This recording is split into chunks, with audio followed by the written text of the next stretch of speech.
வணக்கம் அன்பு நண்பர்களே, நான் உங்கள் அகஸ்டின். உங்களை வீடியோ பார்க்கும்போதே தெரியும், சின்ன ஒரு மலை குன்று மேலே நின்று இருக்கோம். நம்ம இப்போ ஒரு சின்ன ஒரு குன்று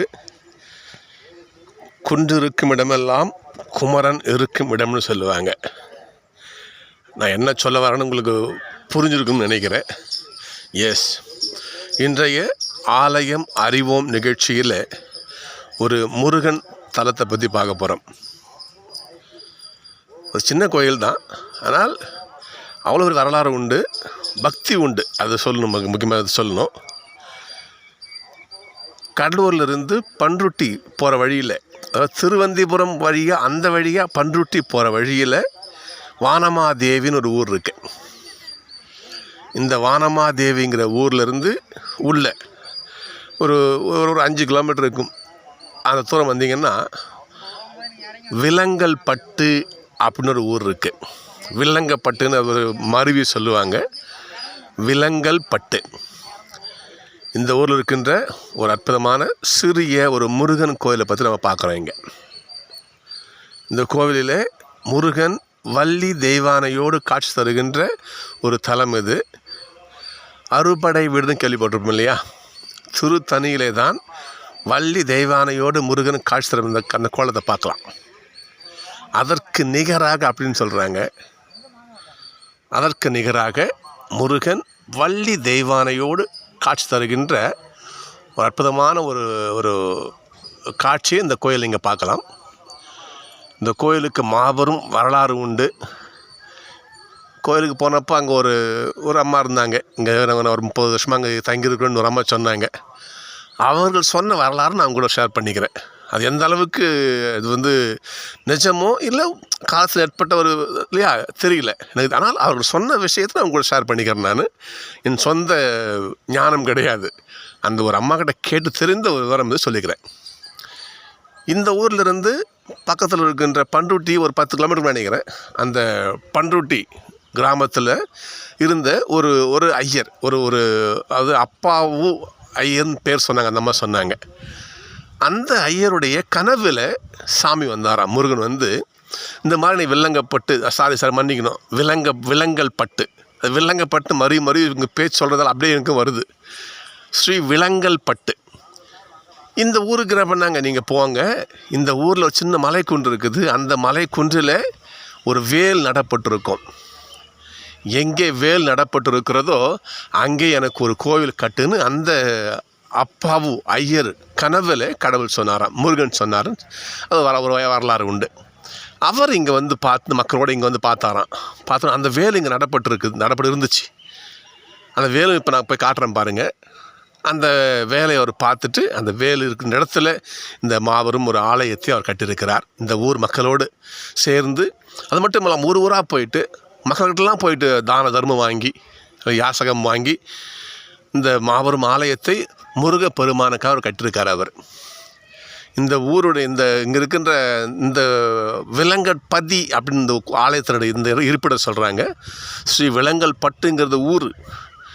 ஸ்ரீ விலங்கல்பதி என்பது இந்த ஆலயத்தினுடைய எந்த இடத்துக்கு சொல்கிறாங்க, பேர் சொல்கிறாங்க. அற்புதமான முருகத்தலம் இது. அறுபடை வீடு இல்லையா? திருப்பரங்குன்றம், சுவாமிமலை, அப்புறம் பழனி, பழமுதிர்ச்சோலை, அப்புறம் இதில் அந்த திருத்தணி, அந்த கோவிலுக்கு நிகராக முருகன் வள்ளி தெய்வானையோடு காட்சி தருகின்ற அற்புதமான கோயில் சொல்கிறாங்க. நிறைய கூட்டம் இல்லைங்க இங்கே. சில கோயிலுக்கு போனால் நிறைய கசகசன்னு கூட்டம் இருக்கும் இல்லையா? அந்த கூட்டம் இங்கே கிடையாது. மக்கள் சொற்பமாக தான் வராங்க. வந்தால் நிறைவோடு சாமி கும்பிட்டு போகிறாங்க. மிக அற்புதமான ஒரு ஆலயம் இது. வந்தால் வாய்ப்பு கஷ்டம் நீங்கள் பாருங்கள். சின்ன கோயில் தான், மிக பெருசு பிரம்மாண்டமான ஒரு கோட்டை கொத்தலங்கள்லாம் இருக்கிற பழைய காலத்து கோயில் கிடையாது. சாதாரண சிம்பிளான கோவில். இங்கே பாருங்கள், இதான் அழகான சின்ன ஒரு கோவில் இது. விலங்கல்பட்டுங்கிற ஊரில் இந்த ஆலயம் அமைஞ்சிருக்கு. வாங்க, இப்போ அந்த முருகன் கனவுல சொன்னார் இல்லையா, அந்த வேல் நட்டு, அந்த வேலை போய் பார்க்கலாம் வாங்க.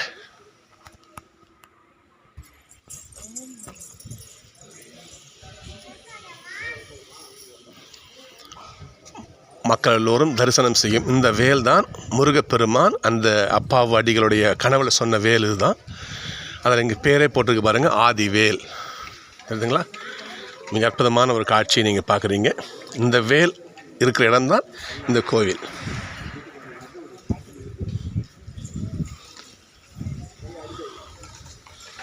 மீண்டுமாக இந்த ஆலய இருப்பிடத்தை சொல்கிறேன் பாருங்கள். இன்னும் கிட்ட போய் பார்க்கலாம். வேல் பார்க்குறீங்களா? இங்கே பாருங்கள்.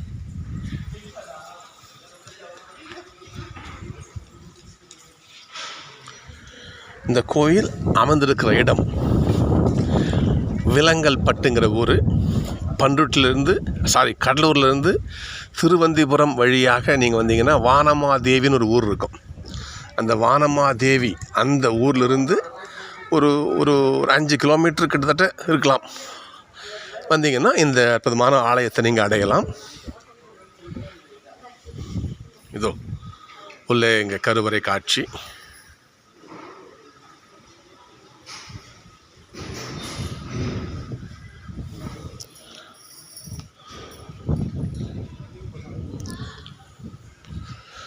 ஸ்ரீ இடும்பன் அருணகிரிநாதருக்கான ஒரு சிறு ஸ்தலம் இங்கே இருக்குது.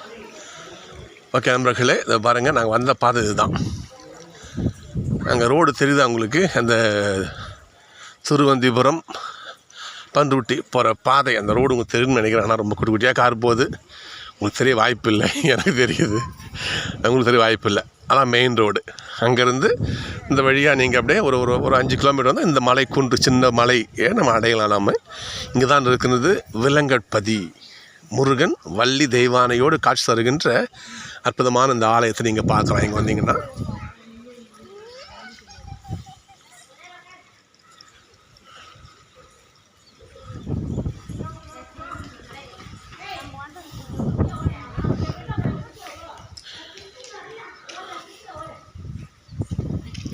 இந்த ஆலயத்தில் மிக மக்கள் கூட்டம் ரொம்ப கம்மியாக தான் இருக்குது. இருந்தாலும் நிறைவாக சாமி கும்பிடலாம்.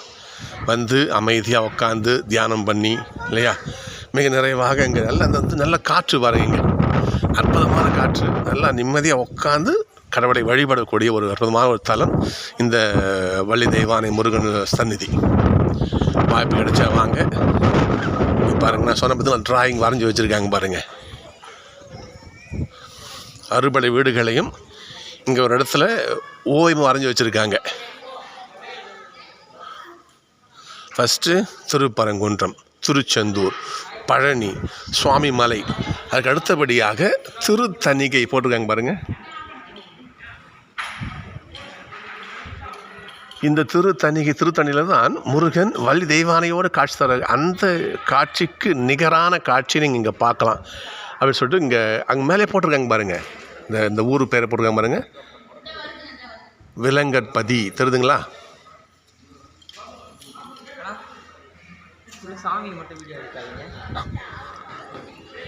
எனவே நீங்கள் வாங்க. அடுத்த வாரம் பழமுதிர்ச்சோலை. சரிங்களா? அற்புதமான ஒரு காட்சியை பார்க்குறீங்க நீங்கள். அதனால் இந்த இடத்துக்கு வாங்க, வந்து இந்த ஆலயத்தை பாருங்கள். சரிங்களா? மிக அற்புதமான ஒரு கோயில். இன்னும் சொல்லப்போனால் திருத்தணிக்கு போகணும்னு ஆசைப்படுறீங்களா? இங்கே வந்து என்ன பண்ணுங்கள், நீங்கள் இந்த ஆலயத்துக்கு வந்து இந்த சாமியை வழிபட்டிங்கன்னா மிக மகிழ்ச்சி. தேங்க்யூ.